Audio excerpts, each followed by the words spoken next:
والصلاة والسلام على من لا نبي بعده وعلى آله وأصحابه نجوم طريق الهدى أما بعد فأعوذ بالله من الشيطان الرجيم بسم الله الرحمن الرحيم ما كان محمد أبا أحد من رجالكم ولكن رسول الله وخاتم النبيين صدق اللہ مولانا العظیم۔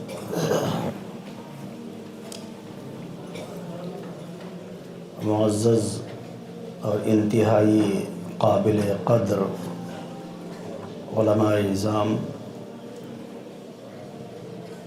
اس وقت جو ہمیں موضوع دیا گیا ہے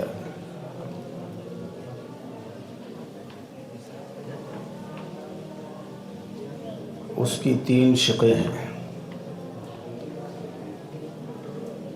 اور تینوں شقیں انتہائی تفصیل طلب ہیں۔ میں سمجھتا ہوں کہ جو وقت ہے وہ تینوں شقوں کے لیے ناکافی ہے۔ قادیانیت کا تعارف یہ ایک مستقل موضوع ہے اور اس کے لیے اچھا خاصا وقت درکار ہوتا ہے۔ تعارف کے سلسلے میں سمجھتا ہوں ایک جملہ کافی ہوگا۔ دین محمدی صلی اللہ علیہ وسلم کے مقابلے میں ایک دوسرا دین اسلام کے نام پر ایجاد کیا گیا۔ دین محمدی صلی اللہ علیہ وسلم کے مقابلے میں ایک دوسرا دین اسلام کے نام سے ایجاد کیا گیا۔ یہ ہے قادیانیت۔ دین محمدی مذہب اسلام ایک الگ دین اور مذہب ہے، قادیانی مذہب ایک الگ دین اور مذہب ہے جس کا تعلق دین اسلام سے نہیں ہے،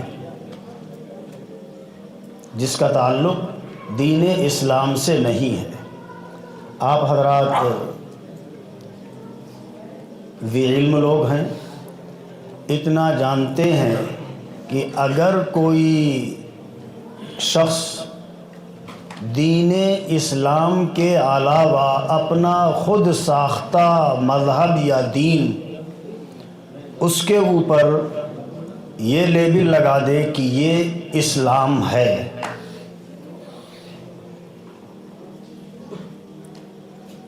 تو ایسے شخص کو مرتد زندیق کہتے ہیں۔ یہ ایک شخص تھا جس کا نام غلام احمد تھا۔ صوبہ پنجاب میں اس کی پیدائش ضلع گرداسپور میں ایک قصبہ ہے قادیان، وہاں ہوئی تھی۔ یہ خود اپنی سوانح میں لکھتا ہے کہ میری پیدائش سن 39 یا 40 عیسوی میں سکھوں کے آخری دور میں ہوئی ہے۔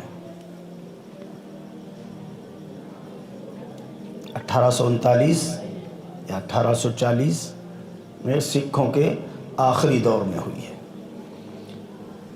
اس کے جتنے بھی اقوال اور افعال ہیں، اس کے ایک ایک قول سے اور اس کے ایک ایک فعل سے اس کا جھوٹا ہونا ثابت ہوتا ہے۔ خود جیسا اس نے اپنی تاریخ پیدائش بتائی ہے، اس سے بھی اس کا جھوٹا ہونا ثابت ہوتا ہے، اور اس نے بے انتہا دعوے کیے۔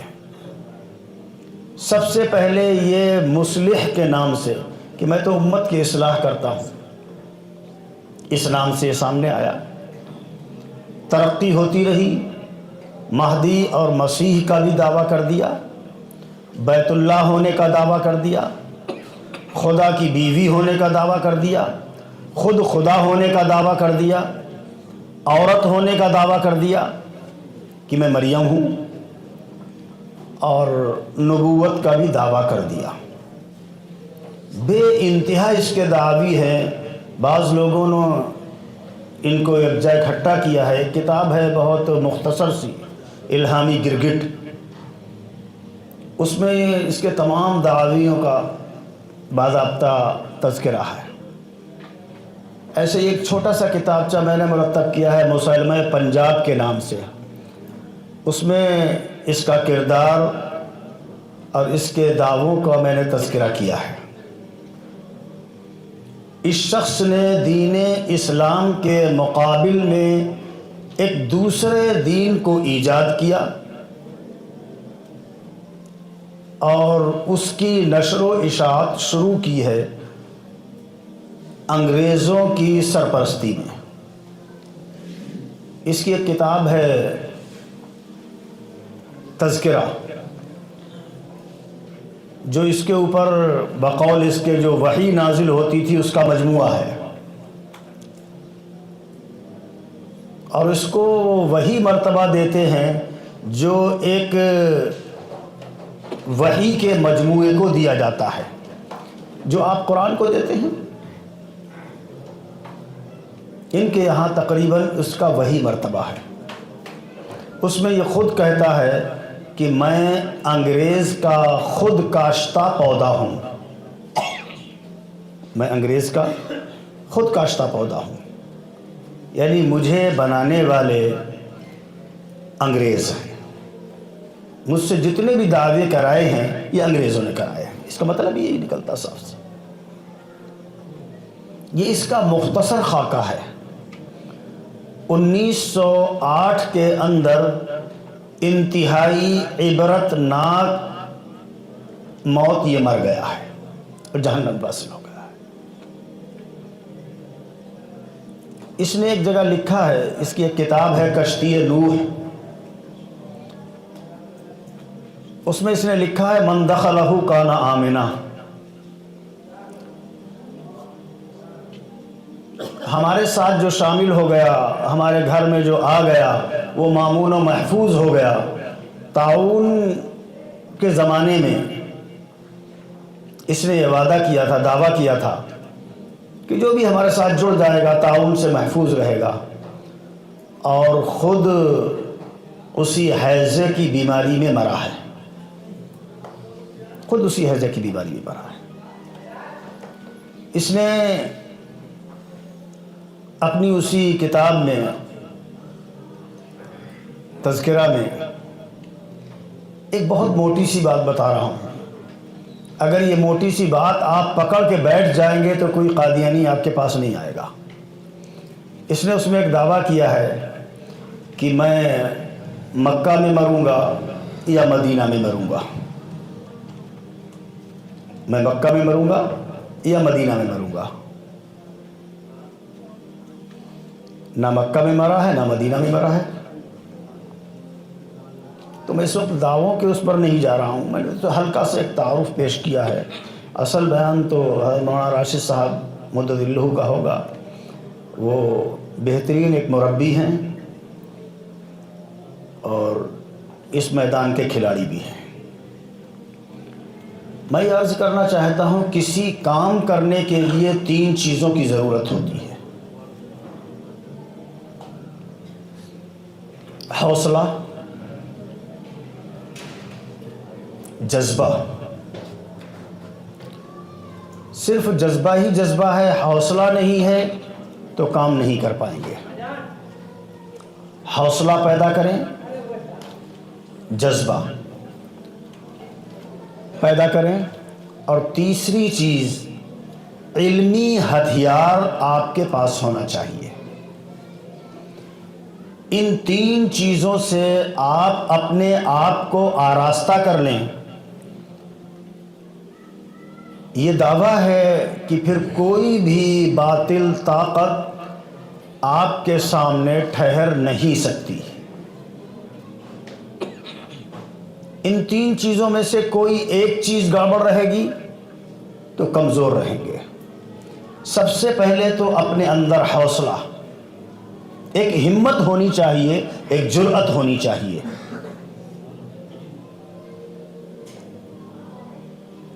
اس کے بعد جذبہ بھی ہو، ہمیں یہ کام کرنا ہے۔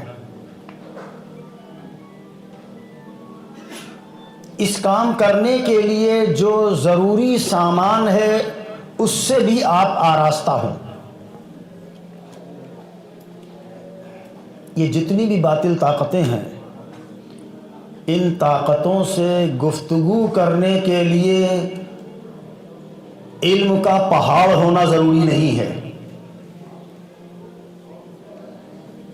علم کا پہاڑ ہونا ضروری نہیں ہے، بلکہ میں تو یہ کہتا ہوں کہ کسی بھی باطل فرقے کی ایک کتاب آپ کے ہاتھ میں لگ جائے اور اس کتاب کو آپ اپنے پاس رکھ لیں اور ان کو اس کتاب میں نشان لگا لیں کہاں کہاں خامیاں ہیں، آپ اسی سے اس باطل فرقے کا کلا کما کر سکتے ہیں۔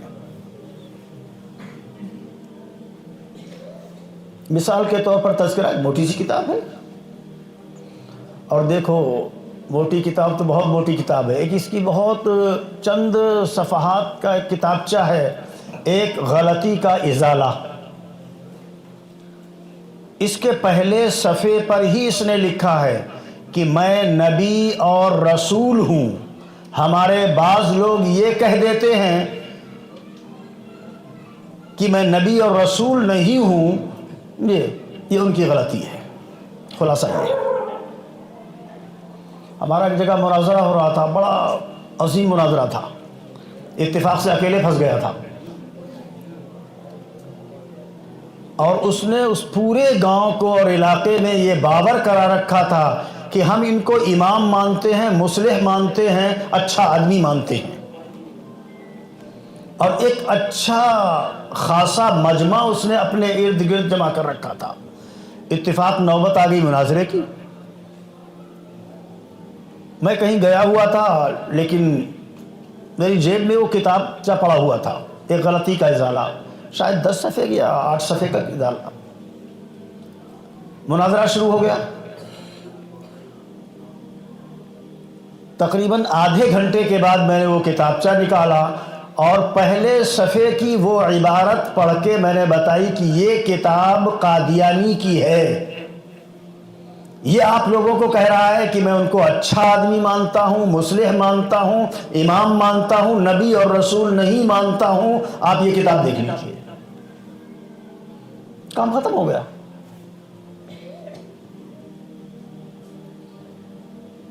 کام ختم ہو گیا۔ تو سب سے پہلی چیز ہے کہ ان تین چیزوں کو اپنے اندر جمع کریں: حوصلہ، جذبہ اور علمی ہتھیار۔ اور علمی ہتھیار کے بارے میں نے یہ عرض کیا کہ آپ کو علم کا پہاڑ ہونا ضروری نہیں۔ ایک عام آدمی جو کچھ بھی نہیں جانتا، جو قرآن کا پڑھا ہوا بھی نہیں ہے، اسے آپ چند چیزیں یاد کرا دو، کوئی قادیانی اس کے سامنے نہیں آئے گا۔ لیکن ایک مسئلہ یہ بھی ہے یہ کہ کوئی بھی دشمن ہو اسے کمزور بھی نہیں سمجھنا چاہیے۔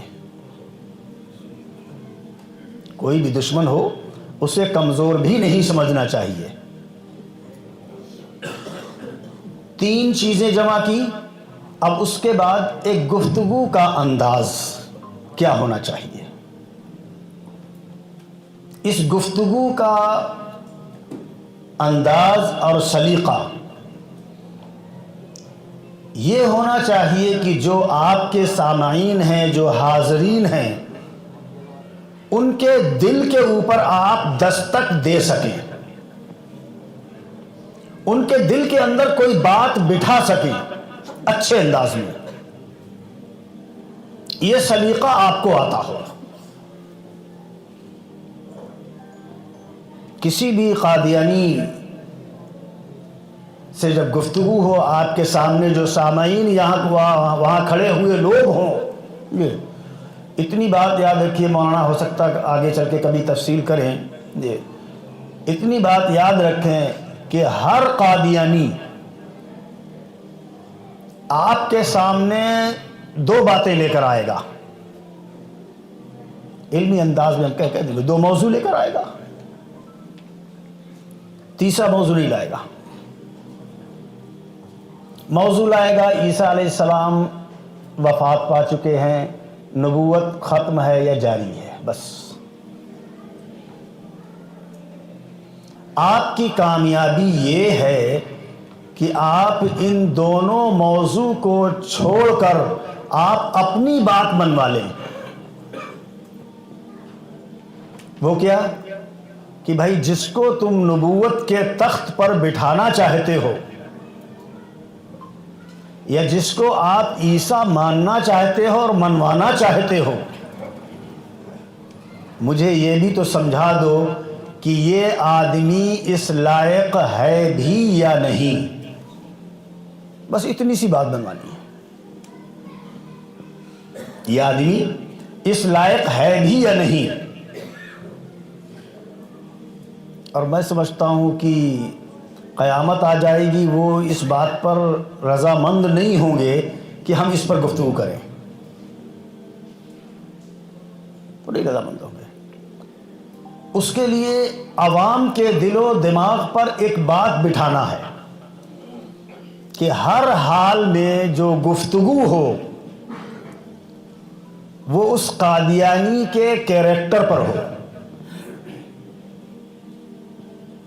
یہ اس لائق ہے بھی کہ نہیں؟ اپنے یہاں ہم امام کا انتخاب کرتے ہیں نا، ہمارے متولی حضرات اس کا امتحان بھی لیتے ہیں آج کل کے دور میں۔ یہ میں سمجھتا ہوں ہماری بدقسمتی ہے کہ ایک ایسا متولی کہ جسے بیچارے کے دین کی کچھ بھی سدھ بدھ نہیں ہوتی ہے، وہ ایک عالم کا امتحان لیتا ہے۔ خیر، وقت کا تقاضا، حالات ہیں۔ کیوں لیتا ہے؟ بھائی یہ امامت کے لائق ہیں بھی یا نہیں؟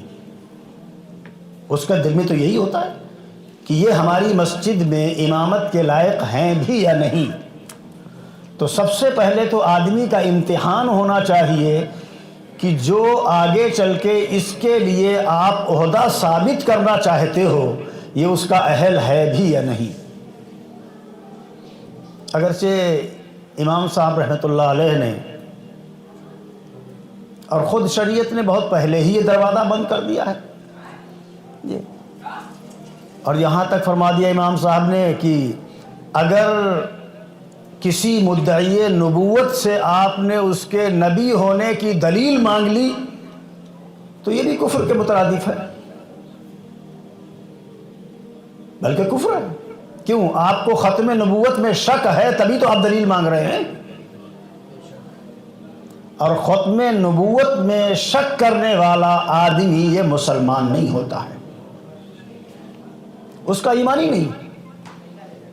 جس طریقے سے اللہ کے رسول صلی اللہ علیہ وسلم کو نبی اور رسول ماننا یہ ایمان ہے، اسی طریقے سے آپ کو خاتم النبیین ماننا یہ بھی ایمان ہے۔ ایک شخص ہے آپ کو نبی اور رسول تو مانتا ہے لیکن خاتم النبیین نہیں مانتا، یہ شخص مومن نہیں ہے، یہ کافر ہے۔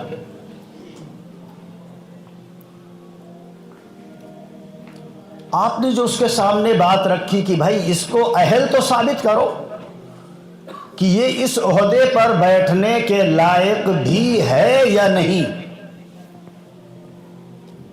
ادھر ادھر بھاگے گا، آپ اس کو بھاگنے دیجئے۔ آپ کے ارد گرد جو لوگ کھڑے ہو کر آپ کی گفتگو سن رہے ہیں، آپ ان کو ہاتھ میں لیجئے،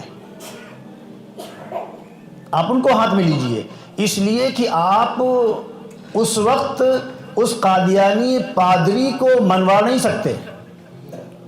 وہ مین میخ نکالے گا، وہ کہہ لے گا پہلے سیٹ تو خالی کرو، پھر ہم اس پر بتائیں گے کہ اس پر بیٹھ سکتے ہیں کہ نہیں بیٹھ سکتے ہیں، یہ سب بہت سی باتیں کرے گا۔ تو آپ عوام کو مخاطب کر کے ایک بہت ہلکی پھلکی سی تقریر کرو، چند منٹ کی، زیادہ سے زیادہ 2 منٹ 1.5 منٹ، اور وہ ایسی تقریر ہوگی کہ جو آج کا ہر مسلمان جانتا ہے۔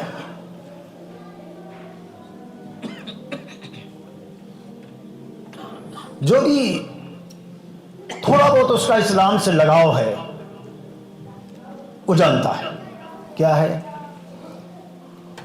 آپ مثال دیجئے اللہ کے رسول حضرت محمد الرسول اللہ صلی اللہ علیہ وسلم کی۔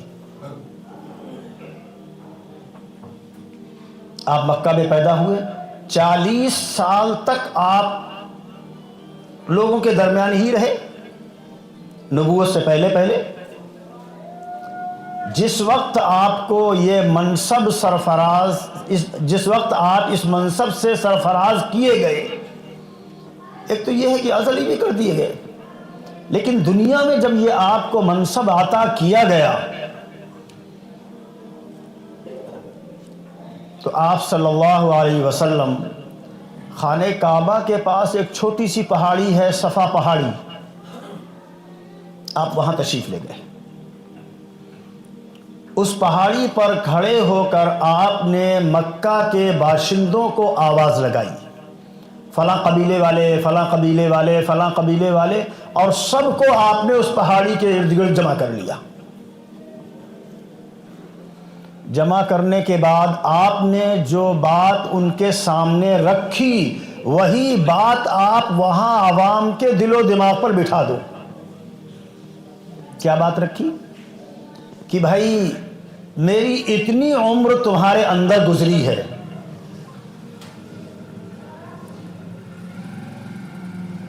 اتنی عمر تمہارے اندر گزری ہے، تم لوگوں نے مجھے کیسا پایا؟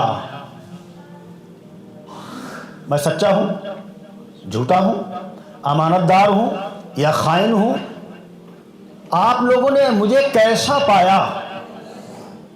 سب سے پہلے لوگوں کو یہ بتانے سے پہلے کہ میں نبی اور رسول بنا کر بھیجا گیا ہوں، میری اطاعت کرو، اس سے پہلے آپ نے لوگوں کے سامنے اپنی ذات کو پیش کیا، میری ذات کو جانچو پرکھو، میں تمہارے نزدیک کیسا ہوں۔ یہی تو خطبہ دیا تھا۔ تو جو تمام نبیوں کا سردار،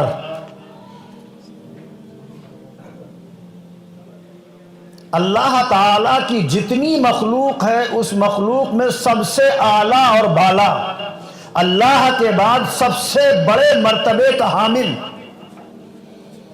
جب وہ شخصیت سب سے پہلے اپنی ذات کو پیش کر رہی ہے کہ بھائی مجھے پہلے جانچو پرکھو، تم لوگوں نے مجھے کیسا پایا،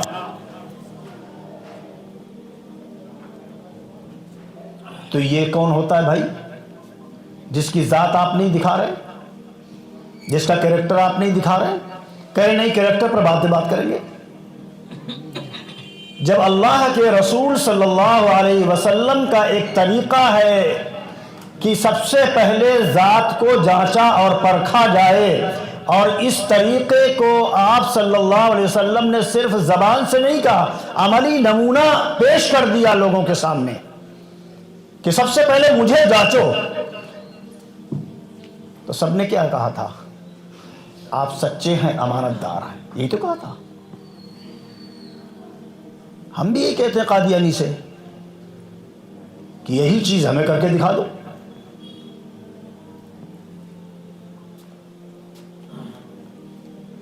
اتنی بات اگر آپ نے سامعین کے دل و دماغ پر بٹھا دی اچھے انداز میں، تو آپ یہ سمجھ لیجئے کہ وہ پادری آپ کے سامنے آئے گا نہیں دوبارہ، اور اسی وقت بھاگے گا اور ایک جملہ کہہ کے جائے گا، اچھا میں اپنے بڑوں کو بلاؤں گا۔ پھر تو قبر کے اس گڑھے سے جو جہنم بنا پڑا ہوا ہے وہاں سے قادیانی بھی نہیں آئے گا۔ شرط ہے کہ یہ بات آپ اس کے دل و دماغ پر بٹھا دو وہاں سامعین کے، کہ یہ ہے کون چیز نہ پدی کا شوربہ۔ جب اللہ کے رسول صلی اللہ علیہ وسلم نے نبوت کے دعوے سے پہلے اپنی ذات کو پیش کیا ہے تو یہ اپنی ذات کو کیوں نہیں پیش کرتا ہے؟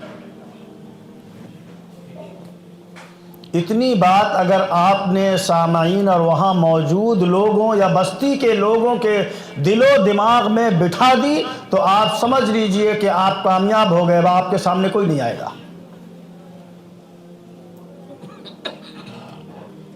سمجھ رہے ہیں آپ؟ یہ بہت مؤثر طریقہ ہے۔ میرا ایک مناظرہ ہو رہا تھا کوکرا میں، وفات عیسیٰ پر مناظرہ تھا، اور میں نے مان لیا میں ٹھیک ہے وفات عیسیٰ پر مناظرہ کروں گا، لیکن اللہ کے فضل سے مجھے اتنا اعتماد اور بھروسہ تھا کہ یہ کوئی موضوع لے کر آئے میں اس کو کریکٹر کے موضوع پر لے ہی آؤں گا، اور 1.5 گھنٹے کے اندر اللہ کا بڑا احسان ہے کہ پورا گاؤں جو تقریباً اس میں سے 1/4 قادیانی ہو چکا تھا، سب کا سب دوبارہ مسلمان ہو گیا۔ اس کی وجہ کیا تھی؟ میں نے سامعین کو مخاطب کر کے یہی اصول ان کے دل و دماغ میں بٹھا دیا۔ اب سامعین نے خود مطالبہ کیا یہی کام کرو پہلے۔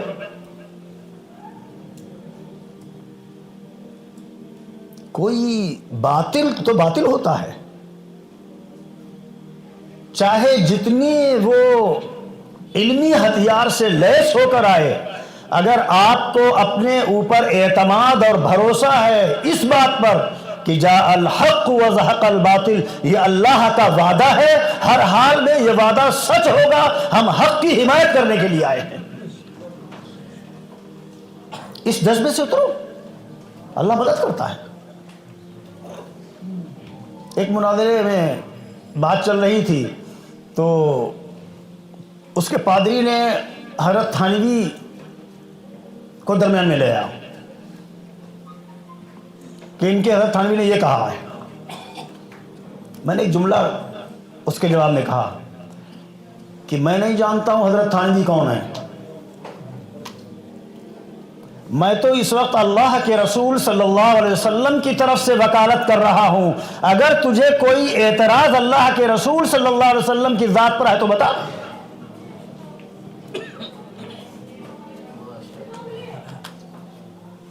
یہ چیزیں ہوتی ہیں اور یہ بر وقت اللہ تعالیٰ برمحل ڈالتا ہے، لیکن شرط یہ ہے کہ آپ کو اعتماد بھی ہو، جذبہ بھی ہو، حوصلہ بھی ہو اور کچھ نہ کچھ علمی صلاحیت بھی ہو۔ کچھ نہیں تو اس کے چند دعوی ہی یاد ہو جائے، جیسے اس نے دعویٰ کیا کہ میں مکہ میں مروں گا یا مدینہ میں مروں گا، اور مرا کہاں ہے؟ لاہور میں۔ دفن کہاں ہوا ہے؟ آ کے اپنے مرزاڑے میں، قادیان میں۔ اور کس پر آیا ہے؟ گدھے پر لاد کے لایا گیا ہے۔ کہاں سے؟ لاہور سے قادیان تک کس پر لاد کے لایا گیا؟ گدھے پر۔ بھائی اس کے نزدیک تو گدھا ہی ہے، انگریزوں نے جو ریل چلائی تو انگریزوں کو گدھا بتایا تھا نا اس نے، تو گدھا ہی تو ہوا وہ۔ تو کہاں مرا؟ مکے میں مرا یا مدینے میں مرا؟ نبی جھوٹا ہوتا ہے، نبی کی پیش گوئی جھوٹی ہوتی ہے۔ اگر نبی تھا تو پیش گوئی جھوٹی کیوں ہو گئی؟ ایک اور چھوٹی سی بات ذہن میں رکھیے، ایک لڑکی تھی، نوعمر لڑکی، محمدی بیگم نام تھا۔ حضرت مولانا منظور صاحب، حضرت مولانا اسماعیل صاحب کٹکی رحمۃ اللہ علیہ، انہوں نے اس کی زیارت بھی کی، اس لڑکی کی۔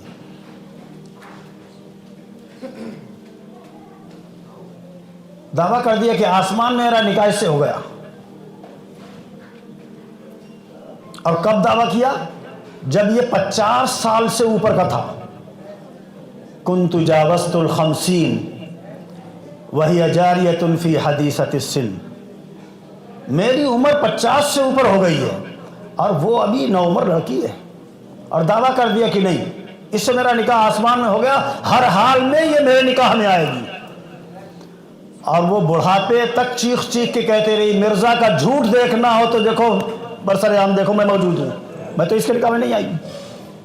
بہت دعوے کیے، بہت دباؤ ڈالے، مالی لالچ بھی دیا، سب کچھ کیا، لیکن نہیں نکاح ہوا۔ تم نے کسی مرد کو حیض آتے ہوئے دیکھا؟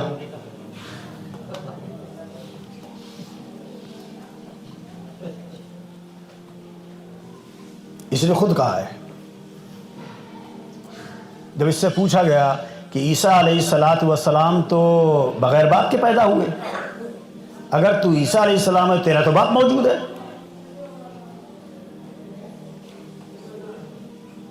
تو اس نے کہا نہیں، تم لوگ نہیں سمجھو گے، یہ تو بڑے راز کی بات ہے، کیسے سمجھ لو گے؟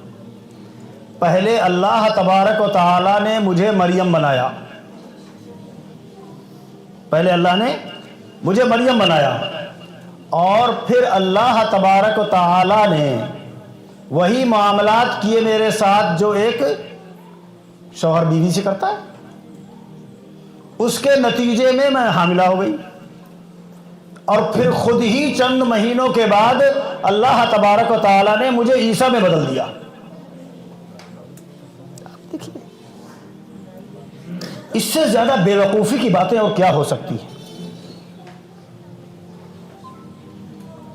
اور ایک مجمع ہے جو بے وقوفوں کے پیچھے بھاگتا ہوا چلا جا رہا ہے، ایک مجمع بے وقوفوں کے پیچھے بھاگ رہا ہے۔ تو سب سے پہلے حوصلہ، جذبہ، اور تیسری چیز کچھ نہ کچھ علمی ہتھیار، ان تین چیزوں سے آپ اپنے آپ کو آراستہ کر لیں، پھر قادیانی ہی نہیں، کوئی بھی باطل طاقت آپ کے سامنے نہیں آئے گی۔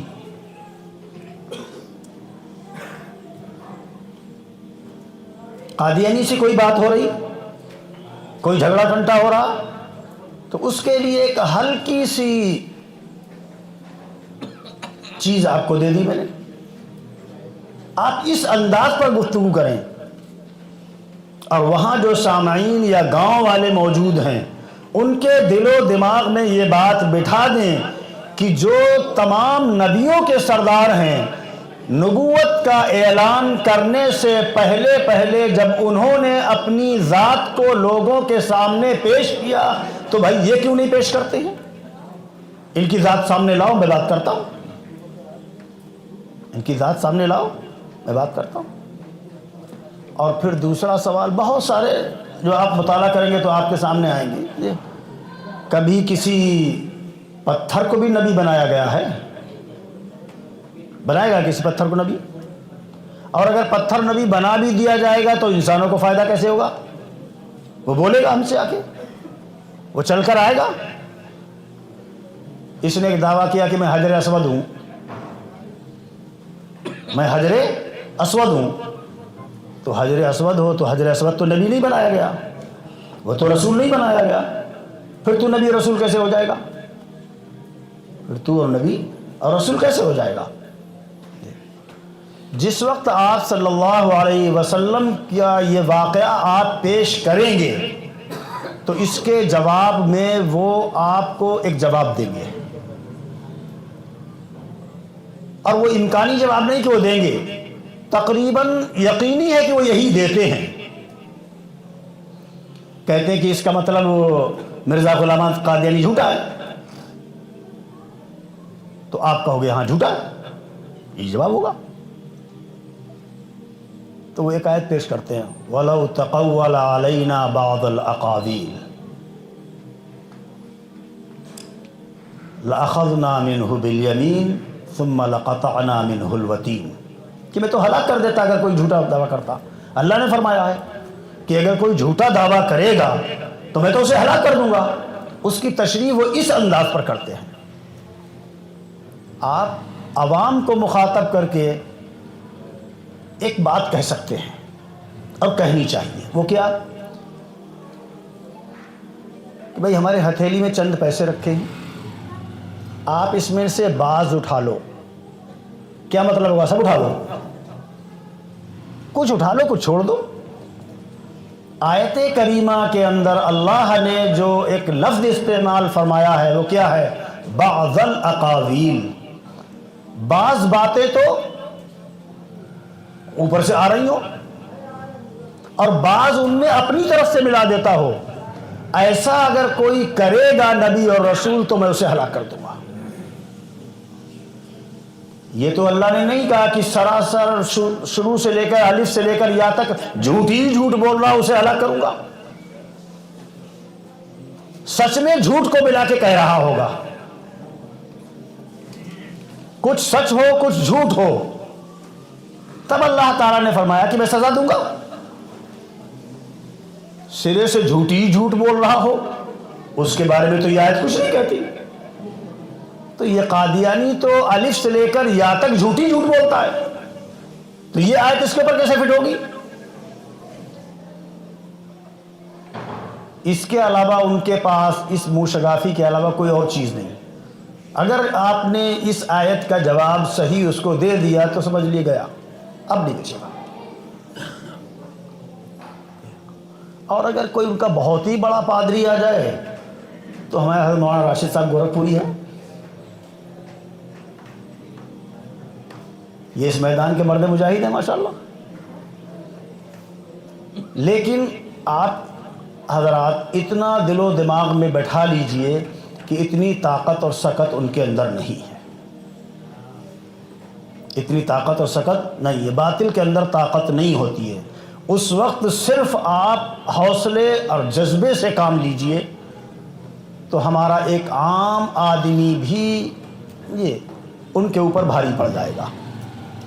اور میں ذمہ داروں سے گزارش کروں گا کہ اگر ہو سکے ممکن ہو تو الہامی گرگٹ رسالہ مہیا کر لیا جائے اور اس کی ہندی کرا دی جائے۔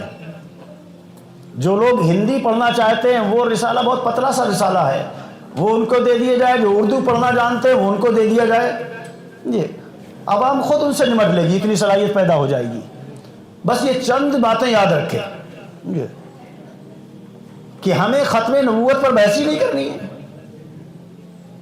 اور خدا نخواستہ اگر پھنس جائیں ختم نبوت یا وفات عیسیٰ پر بحث کرنے کے لیے تو اپنے اندر اتنا حوصلہ اور اتنا یقین ہونا چاہیے کہ ٹھیک موضوع کوئی بھی متعین کر لو، ہم تمہیں گھسیٹ کے لے یہیں آئیں گے۔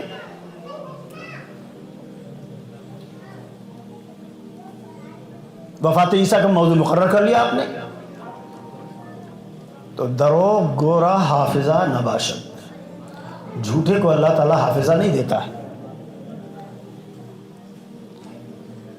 کہیں تو وہ خود اس کا عقیدہ یہی تھا کہ عیسیٰ علیہ السلام کو اللہ تبارک و تعالیٰ نے زندہ آسمانوں پہ اٹھا لیا، اپنی کتابوں میں لکھا ہے اس نے،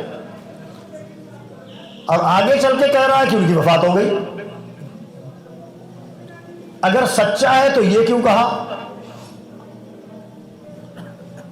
دونوں میں سے ایک ہی بات تو سچی ہوگی، یا یہ سچی ہوگی یا یہ سچی ہوگی۔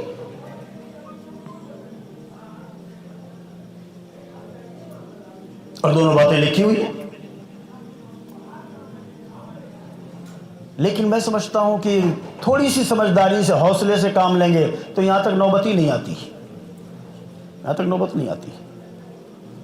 میں بھی مولانا سے ایک واقعہ عرض کر رہا تھا ہماچل کا، تقریباً وہاں حضرت مولانا قاری سید عثمان صاحب رحمۃ اللہ علیہ اور دیگر اکابرین تھے، 1.5-2 گھنٹے مناظرہ ہوا، اور اس کے بعد 250 گوجروں نے حضرت قاری صاحب کے ہاتھ پر توبہ کی۔ یہ کوئی ایسا فتنہ نہیں ہے کہ اس سے کوئی مقابلہ نہ کر سکے، اس سے ہمارا ایک عام آدمی مقابلہ کر سکتا ہے۔ شرط یہ ہے کہ کوئی ایسی مجلس ہو کہ جس میں پورے دن ان کو املا کرایا جائے، ان کو نکات لکھا دیے جائیں، اور مولانا کو بلا لیا جائے کہ مولانا ان کو موٹی موٹی باتیں لکھا دو۔ تو ہمارا ایک عام آدمی جسے چاہے نماز پوری آتی ہو نہ آتی ہو، وہ قادیانیوں سے لڑنے کے لیے بہترین ملازم بن جائے گا۔